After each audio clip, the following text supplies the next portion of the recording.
I don't know if you've ever thought about how you fascinate people, like how do you intrigue people in conversations? I just want to welcome you properly here. I know we've been a couple of times now for dinner, breakfast. Plans have changed, so thank you for being open to that too. We're going to learn how you fascinate in conversations, what you're all about, who you are, and get really deep into going, oh my gosh, this is how I'm exceptional. Everyone's different. There's no right or wrong. There's no bright combination of advantages because we call them advantages. And if you flick through, I'll tell you where in a moment, you're going to see your reports that you're going to have access to. You're going to see who's the connoisseur, who's the rock star. You're going to have a little name. And you don't have to identify with it completely, but it's like gives you another clue as to who you are. And it's up to you how much you choose to take that on and not. I know with me, I did this assessment this year and I did it 5 years ago. So there's something called a twin that we're going to learn about as well. And I just flicked to my twin. So it was the summing. So it's very, very accurate. I just evolved in one of my other advantages a little bit more, and it's more important in my life right now. So you'll tend to flick between the twins. So you'll kind of know what your strengths are. And I know some of you had session with Benny already. Have you had yours the upper keys? No, that's different. So it's another type of assessment tool. Different thing, but it all forms part of your puzzle of you, which is really cool. So that how the Lord sees you at your best. So it's not just a personality assessment. It is about, well, what do people see in me? Why are you attracted here to me as the type of speaker I am? So you find out about me as well, because we've got a few things in common. And as we know, like we mirror, people are a mirror of us.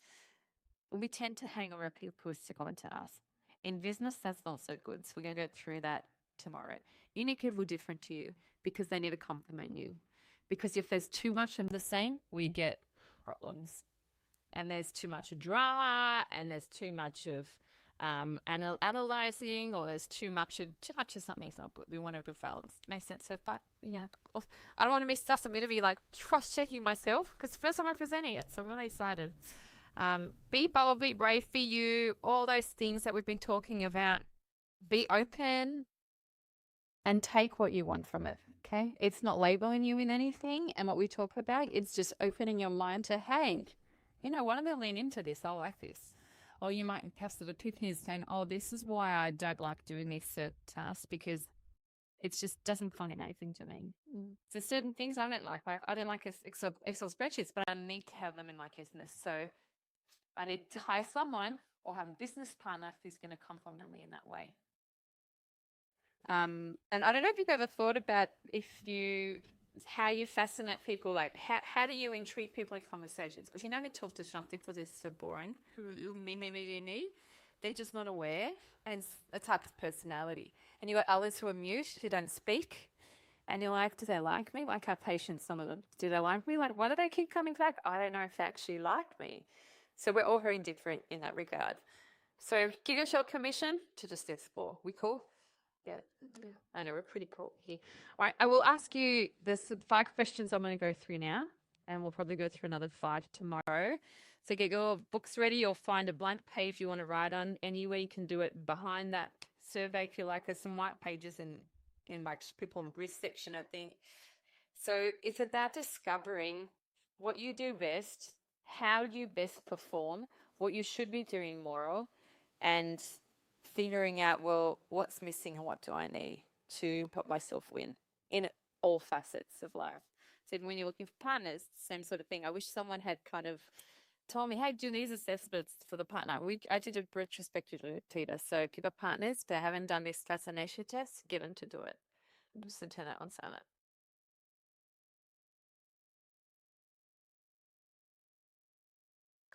Not covered. So by the end of this experience, you're going to have a whole lot of business knowledge. You're going to have an anthem. So we're going to create like a sentence for you. You're going to, like for me, I've even got 2 words, freedom curator. That's what I do. I'm here to help you design freedom. So I'm going to come up with some really nice words and sentences for you, but some adjectives. So it's a whole process. It's all about branding. We're going to come up with your brand for you stand for, what you stand for. We're going to go for the basics of branding as well as go really deep into the personality of your brand because you are your brand. We know that. And sometimes we just go, I just like red, and you don't know what red symbolizes. Or you might like not like certain colors and avoid them or go, like for me, I never wear red because I feel like it doesn't suit me. But red is power, for example, and its brand is black and red. Black is power, and it's more skewed towards males. So there's certain things that your colors connect to and your personalities as well, which is really cool. And I think that's it that from there. Because, yeah, there's a lot of noise. We're going to go through the things that sabotage us. There's a lot of noise around us. We need to stand out from the crowd, even as a clinician, as a business owner, in the new path that you're taking in every way possible. And even when you walk into a room and network, how do you become an notice for? Because that's what we've got to start doing, not blending with the crowd. The way you dress, the way you speak, the conversations you have, the courage that you walk and the energy that you have. It's really important.